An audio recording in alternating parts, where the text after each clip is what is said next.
சின்ன இடை நீயும் தொட்டு சீண்டுவதில் நாணம் விட்டு நான் ஒரு கிறக்கத்துல கதை படிக்கிற நேரம்.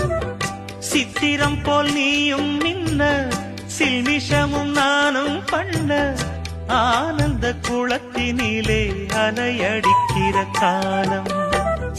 உன்னை எண்ணி ஏங்கி இருந்தேன் உன்னிடத்தில் என்னை இழந்தேன். கண்ணிரண்டும் பூத்து கிடந்தேன் கட்டில் வர காத்து கிடந்தேன். வாலிபம் தவம் இருந்த வேளை வந்ததையா. இள மனசு இனி உனத்தான் விடுமோ நடு சாமத்தில சாமந்திப்பூ ஆள சத்துது என் நெஞ்ச